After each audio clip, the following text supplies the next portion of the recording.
പിതാവിൻ്റെയും പുത്രൻ്റെയും പരിശുദ്ധാത്മാവിൻ്റെയും നാമത്തിൽ ആമേൻ. പ്രിയപ്പെട്ടവരെ, ഇന്ന് മെയ് 7-ാം തീയതി വ്യാഴാഴ്ച.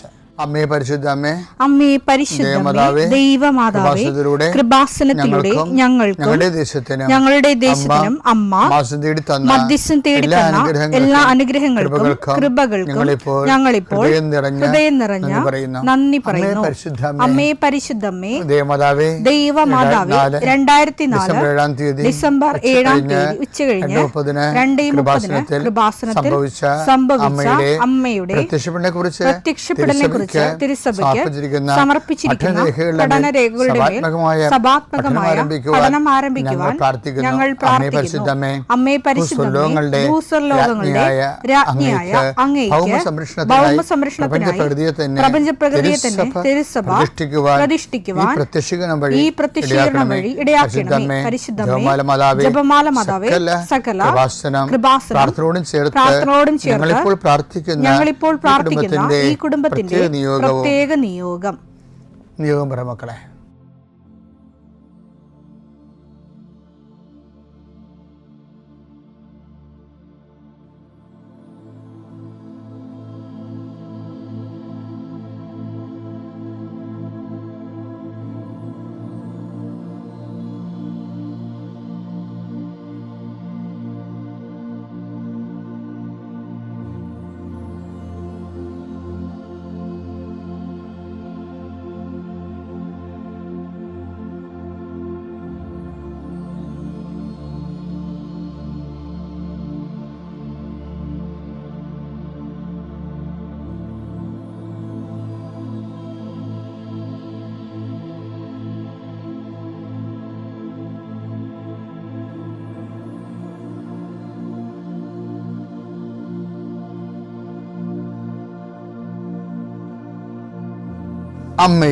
അമ്മയുടെ പ്രത്യക്ഷീകരണത്തിന്റെ ഈ അനുഗ്രഹവേളയിൽ ഞങ്ങൾക്ക് സാധിച്ചു തരുവാൻ കനിയണമേ.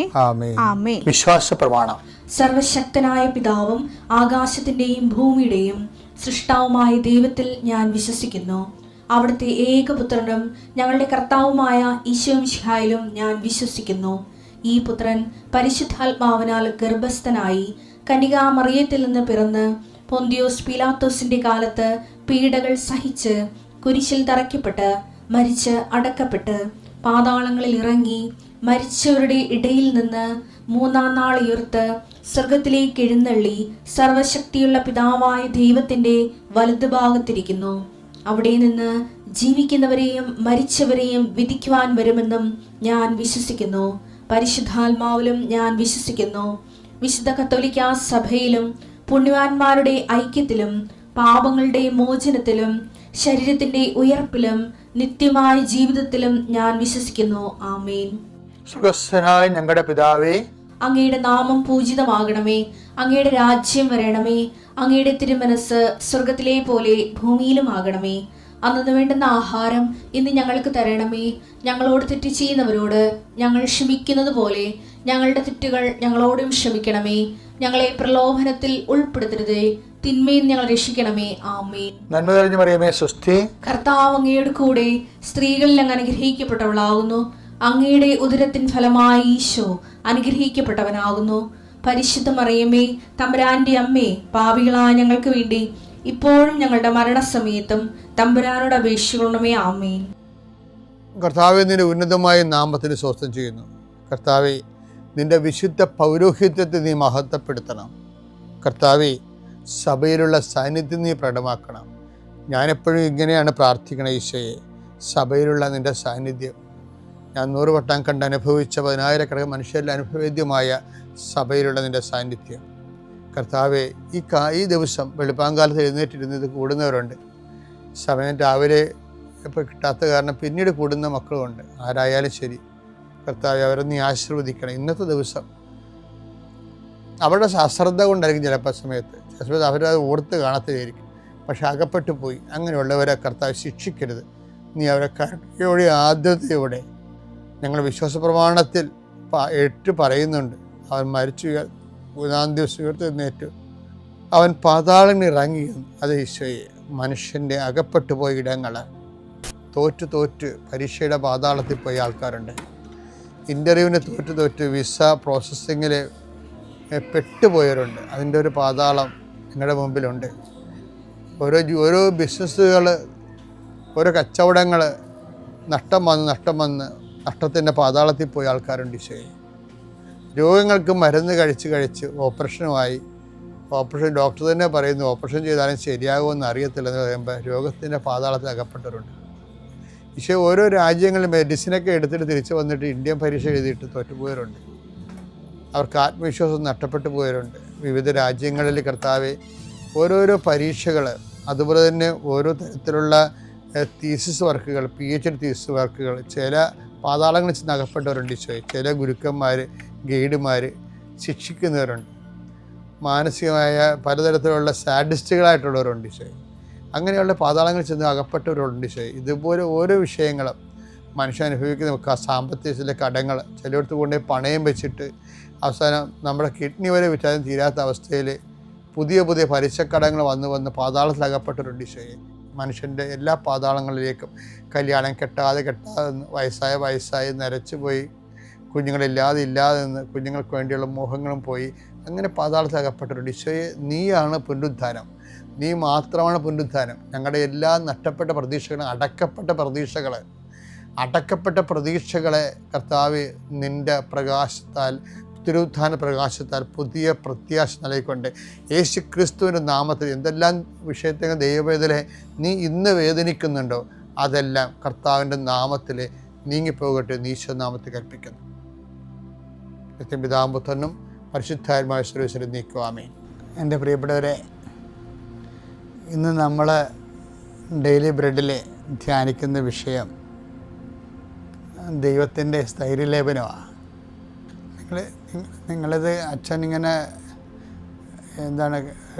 കവളാസ് പൊട്ടിക്കണ പോലെ കാണരുത്. മറിച്ച് നമുക്ക് സ്ഥൈര്യലേപനം ഉണ്ടല്ലേ, ക്രിസ്ത്യൻസിനെ വിശ്വാസത്തിൽ സ്ഥിരപ്പെടുക, ക്രിസ്തുവിന് സാക്ഷ്യം വഹിക്കുന്നതിൽ സ്ഥിരപ്പെടുക, അതിന് പരിശുദ്ധാത്മാവിൻ്റെ നിറവ് വാങ്ങിക്കുക. നമ്മൾ പെന്തക്കോസ്ത ദിവസത്തിലേക്ക് ധ്യാനപൂർവ്വം സഞ്ചരിക്കുന്ന സഭ. ഞാനിന്ന് തിരിച്ചു പറയണത് ദൈവത്തിൻ്റെ സ്ഥൈര്യലേപനത്തെക്കുറിച്ചാണ്. അപ്പോൾ നിങ്ങളൊക്കെ നമുക്കല്ലേ സ്ഥൈര്യലേപനം, ദൈവത്തിന് എങ്ങനെ സ്ഥൈര്യലേപനം ചെയ്യണം എന്ന് വെച്ചാൽ ദൈവം നമ്മളെക്കുറിച്ചുള്ള വിശ്വാസത്തിൽ സ്ഥിരപ്പെട്ടവനായിരിക്കണം. അത് നമ്മൾ സ്ഥിരപ്പെടുന്നതിനേക്കാളും 1000 മടങ്ങ് പ്രയാസമുള്ള കാര്യമാണ്. അങ്ങനെ ഇപ്പം നമ്മളെക്കുറിച്ച് ദൈവം നമ്മളോടുള്ള വിശ്വാസത്തിൽ, അല്ലെങ്കിൽ നമ്മൾ വിശ്വസിക്കാൻ കൊള്ളാവുന്ന ആളാണെന്നുള്ള കാര്യത്തിൽ ദൈവം സ്ഥിരപ്പെട്ടവനായിരിക്കണം. അല്ലെങ്കിൽ നമ്മൾ ജന്മം മൊത്തം തലകുത്തി നടന്ന് കസരത്ത് കാണിച്ചിട്ടും ഒരു മീഡിയം വളർച്ചയെ ഉണ്ടാകത്തുള്ളൂ. അപ്പോൾ നമ്മൾക്ക് ഉണ്ടാകുന്ന ഒരു വിഷയം, ഇപ്പം ഞാൻ കഴിഞ്ഞ കൊല്ലമൊക്കെ നിങ്ങളോട് പറഞ്ഞിട്ടുണ്ട്, അവനാവട്ടെ അവരിൽ വിശ്വസിച്ചില്ല എന്ന്. അത് കഴിഞ്ഞ ആഴ്ചയിലും പറഞ്ഞായിരുന്നു. അത് ഇതിൻ്റെ അടിസ്ഥാന പ്രമാണമാണ്. കാര്യം വെച്ചാൽ സെൻറ്റ് ജോണിൻ്റെ സുവിശേഷമല്ലേ, സെൻറ്റ് ജോണിൻ്റെ ഓരോ അത്ഭുതവും കഴിയുമ്പോഴും ഈ നമ്മുടെ യോഹന്നാൻ ശ്ലീഹായുടെ സുവിശേഷം ഇല്ലേ, അതിൻ്റെ ഓരോ സുവിശേഷം കഴിയുമ്പോഴും ഓരോ മിറക്കിൾസ് കഴിയുമ്പോൾ യോഹന്നാൻ ശ്ലീഹ പറയുന്ന വാക്കാണത്, അങ്ങനെ അവർ അവനിൽ വിശ്വസിച്ചു. ഓരോ ഘട്ടം കഴിയുമ്പോഴും പറയും അങ്ങനെ. ഇപ്പോൾ ഉദാഹരണത്തിന് കാനായിലെ കല്യാണത്തിൽ വെള്ളം പിഞ്ഞാക്കി കഴിഞ്ഞ് അതിൻ്റെ പരിസമാപ്തി വരുമ്പോൾ എന്താ പറയണത്? യോഹന്നാൻ 2:11 യേശു തന്റെ മഹത്വം വെളിപ്പെടുത്തുന്നതിന് പ്രവർത്തിച്ച അടയാളങ്ങളുടെ ആരംഭമാണ് ഗലീലയിലെ കാനായിൽ ചെയ്ത ഈ അത്ഭുതം. അവന്റെ ശിഷ്യന്മാർ, അതാണ് പോയിന്റ്. എല്ലാ മിറക്കളും കഴിയുമ്പോൾ ഇത് പറയും യോഹന്നാൻ, എന്താണ്? അവൻ്റെ ശിഷ്യന്മാർ അവനിൽ വിശ്വസിച്ചു. ഇത് തന്നെയാണ് നമ്മുടെ 4-ാം അധ്യായത്തിലേക്ക് വരുമ്പോഴില്ലേ, നിക്കോദേമോസോട് സംസാരിച്ചതിന് ശേഷം യോഹന്നാൻ അതിൻ്റെ കൺക്ലൂഷൻ എഴുതി ചേർക്കുന്നുണ്ട്. അത് മനോഹരമാണ്. അത് യോഹന്നാൻ 3:36. പുത്രനിൽ വിശ്വസിക്കുന്നവന് പുത്രനെ വിശ്വസിക്കുന്നവന് നിത്യജീവൻ ലഭിക്കുന്നു. നിത്യജീവൻ ലഭിക്കുന്നു. എന്നാൽ പുത്രനെ അനുസരിക്കാത്തവൻ ജീവൻ ദർശിക്കുകയില്ല. ദൈവകോപം അവന്റെ മേലുണ്ട്. ദൈവം അവൻ്റെ മേലുണ്ട്. അപ്പം എൻ്റെ മെയിൻ പുത്രനിൽ വിശ്വസിക്കുന്നവന് നിത്യജീവൻ ഉണ്ടെന്നും പറഞ്ഞാണ് ആ 3-ാം അധ്യായം അവസാനിക്കേണ്ടത്. ഇനിയിപ്പോൾ 4-ാം അധ്യായത്തിലേക്ക് വരാം. 4-ാം അധ്യായത്തിലെ ഡിസ്കോഴ്സ് ആരുമായിട്ടാണെന്ന് അറിയാമോ? സമറിയക്കാരിയുമായിട്ടുള്ള ഈശോയുടെ ഡിസ്കഷനാണ്. അത് അവസാനിക്കണേ എങ്ങനെയാണെന്ന് നോക്കിയേ. യോഹന്നാൻ 4:42. അവർ ആ സ്ത്രീയോട് പറഞ്ഞു, ഇനിമേൽ ഞങ്ങൾ വിശ്വസിക്കുന്നത് നിന്റെ വാക്കുമൂലമല്ല, കാരണം ഞങ്ങൾ തന്നെ നേരിട്ട് ശ്രവിക്കുകയും ഇവനാണ് യഥാർത്ഥത്തിൽ ലോകരക്ഷകനെന്ന് മനസ്സിലാക്കുകയും ചെയ്തിരിക്കുന്നു. ഓരോ അധ്യായം കഴിയുമ്പോഴും ആദ്യം കാനായിലെ സ്ത്രീയെ അവതരിപ്പിക്കും. എന്നിട്ട് പറയും അങ്ങനെ അവർ അവനിൽ വിശ്വസിച്ചു എന്ന് പറയും. പിന്നീട് മൂന്നാമത്തെ അധ്യായത്തിൽ നിക്കോദീമൂസിനെ അവതരിപ്പിച്ചിട്ട് പറയും അവനിൽ വിശ്വസിച്ചു, അവന് വിശ്വസിക്കുന്ന നിത്യജീവനുണ്ടെന്ന് പറയും. 4-ാം അധ്യായത്തിൽ സമരക്കാരനെ അവതരിപ്പിച്ചിട്ട് ജനങ്ങൾ സമരക്കാരിൽ നിന്ന് സുവിശേഷം കേട്ടതിന് ശേഷം അവളോട് പറയും, ഇനി നീ പറഞ്ഞത് കൊണ്ടല്ല, ഞങ്ങൾ നേരിട്ട് കണ്ടിരിക്കുന്നു, അവനാണ് ക്രിസ്തു എന്ന് വിശ്വസിച്ചിരിക്കുന്നത്. ഇത്ര മനോഹരമാണെന്നറിയാമോ? ഇത് കേൾക്കണമെങ്കിൽ ഞാനിത് വേറെ പുസ്തകത്തിൽ നോക്കി പറയണല്ല കേട്ടോ, പഠിച്ച് കമൻറ്റർ നോക്കി പറയണല്ല. എൻ്റെ ശ്രദ്ധയിൽ കഴിഞ്ഞ ദിവസങ്ങളിൽ പരിശുദ്ധാത്മാവ് ഇങ്ങനെ തോണ്ടി പറഞ്ഞതാണ് ഇങ്ങനെ ഒരു സംഭവം എൻ്റെ വെള്ളി കൂടി പോകേണ്ടെന്ന്. ഇനിയിപ്പോൾ ഇതിൻ്റെ അകത്ത് തന്നെ 4 തന്നെ രാജസേവകൻ്റെ കർത്താവ് എൻ്റെ പുത്രൻ രോഗബാധിതനായി വീട്ടിൽ കിടക്കുകയാണ് എന്ന് പറഞ്ഞില്ലേ. എന്നിട്ട് പിന്നീട് രാജസേവകൻ്റെ റെസ്പോൺസ് കണ്ട യോഹന്നാൻ 4:53 നിന്റെ മകൻ ജീവിക്കുമെന്ന് യേശു പറഞ്ഞത് ആ മണിക്കൂറിൽ തന്നെയാണെന്ന് ആ പിതാവ് മനസ്സിലാക്കി അവനും കുടുംബവും മുഴുവൻ വിശ്വസിച്ചു. ഇതിൻ്റെ ഇടയ്ക്ക് ഈ 4 അധ്യായങ്ങളിൽ ഇങ്ങനെ പറയുന്നു. ഇനി അങ്ങനെ തുടർച്ചയായിട്ട് പറയേണ്ടത് അങ്ങനെ അവനിൽ വിശ്വസിച്ചു എന്ന്. ഓരോ അധ്യായം എഴുതണം എന്തിനാണെന്ന് ചോദിച്ചു കഴിഞ്ഞാൽ ജനങ്ങൾ ഈശോയിൽ വിശ്വസിച്ചു എന്ന്, ഈശോ മനുഷ്യരാശിക്ക് വിശ്വസിച്ച് രക്ഷപ്പെടാനുള്ള ദൈവത്തിൻ്റെ ഏക പദ്ധതിയാണെന്നുള്ളതാണ് യോഹന്നാൻ പറയണത്. അപ്പോൾ യോഹന്നാൻ പറയുന്നതിൻ്റെ കൂട്ടത്തിൽ ഒരിക്കലും യോഹന്നാൻ പറയും, ഇതിൻ്റെ ഇടയ്ക്ക് പറയവേ കർത്താവിന് അവരെല്ലാം വിശ്വസിക്കുന്നുണ്ട്, പക്ഷെ ഒരു കുഴപ്പമുണ്ട്, അവനാവട്ടെ അവരിൽ വിശ്വസിച്ചില്ലെന്നും പറയും. അതാണ് വിഷയം. അതെന്ത് രസമാണെന്ന് കേൾക്കാൻ. യോഹന്നാൻ 2:24 യേശുവാകട്ടെ അവരെ വിശ്വസിച്ചില്ല, കാരണം അവൻ അവരെയെല്ലാം അറിഞ്ഞിരിക്കുന്നു. മനുഷ്യനെ കുറിച്ച് ആരുടെയും സാക്ഷ്യം അവന് ആവശ്യമായിരുന്നില്ല.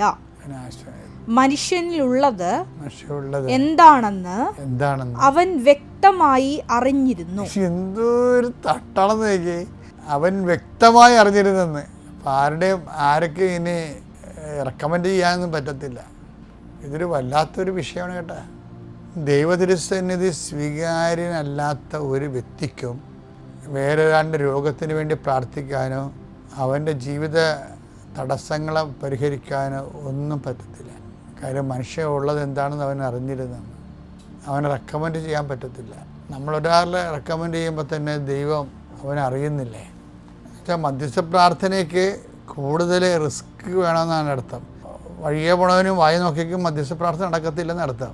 അതിന് വണ്ടി ചെക്ക് നമ്മൾ എഴുതത്തില്ലേ. ഇപ്പം നമ്മൾ ചെക്ക് എഴുതി കൊടുക്കുമ്പോൾ ഉടനെ ചോദിക്കത്തില്ല എന്താ വണ്ടിയാണെന്ന് ചോദിക്കുക. ഞാൻ ചില സ്ഥലത്തവർക്ക് നമ്മുടെ ഈ പ്രാർത്ഥനകൾ പലതും വണ്ടി ചെക്കായി പോകുന്നുണ്ട്. എന്താ കാര്യം?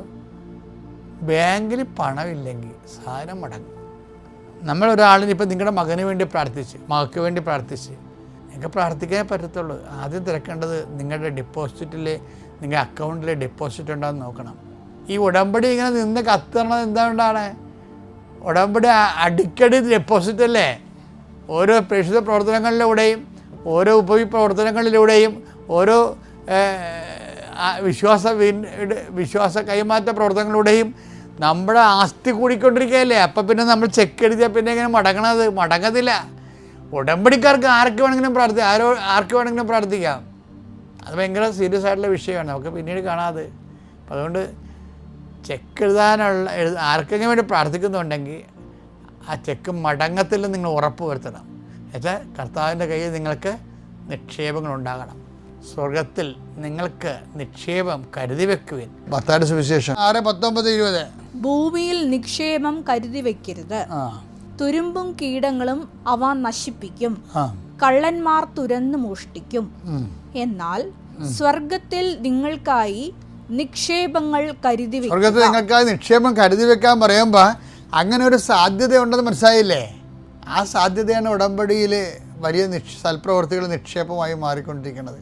അപ്പോൾ ഉടമ്പടിക്കാർക്ക് വേറെ, അതുകൊണ്ടാണ് ഉടമ്പടിയുടെ പ്രേക്ഷിതർ അവർ കൊണ്ടുവന്ന ആൾക്കാർക്ക് വേണ്ടി പ്രാർത്ഥിക്കുമ്പോൾ അത് നിന്ന് ഭരിക്കാൻ കണ്ടിട്ടില്ല. അവർ സാക്ഷ്യം പറയില്ല, ഈ ചേച്ചിയാണ് ഞങ്ങളെ കൊണ്ടുവന്നത്, ചേച്ചി ഞങ്ങൾക്ക് വേണ്ടി നിരന്തരം പ്രാർത്ഥിക്കുന്നുണ്ട്, ആ ചേച്ചിയുടെ പ്രാർത്ഥനയാണ് കർത്താവ് ഞങ്ങളുടെ പ്രാർത്ഥന കേട്ടെന്ന്. അത് അപ്പോൾ കാര്യം അവർക്ക് വണ്ടിച്ചക്കല്ല, അവർക്ക് നല്ല ആസ്തിഭദ്രതയുണ്ട് കർത്താവിൻ്റെ തിരുസന്നിധിയിൽ. ഞങ്ങളിപ്പോൾ തുടങ്ങിയത് സ്ഥലത്ത് വെച്ച് അവസാനിപ്പിക്കുകയാണ്. ദൈവത്തിൻ്റെ സ്ഥൈര്യലേപനം എന്ന് വെച്ച് കഴിഞ്ഞാൽ എന്താണ്? ദൈവം അവനാവട്ടെ അവർ വിശ്വസിച്ചില്ല, കാരണം മനുഷ്യമുള്ളത് എന്തെന്ന് അവന് അറിയാമായിരുന്നു. ഏറ്റവും വലിയ പ്രധാനപ്പെട്ടത് എന്താണ്? ദൈവം നമ്മളെ വിശ്വാസത്തിലെടുക്കണം, ദൈവം നമ്മളെ വിശ്വസിക്കണം. അതാണ് ദൈവത്തിൻ്റെ സ്ഥൈര്യം. അവനെക്കുറിച്ച് നമ്മുടെ വിശ്വാസത്തെക്കുറിച്ച് ദൈവത്തിന് സ്ഥൈര്യം ഉണ്ടാകണം. പിതാവിൻ്റെയും പുത്രൻ്റെയും പരിശുദ്ധാത്മാവിൻ്റെയും നാമത്തിൽ.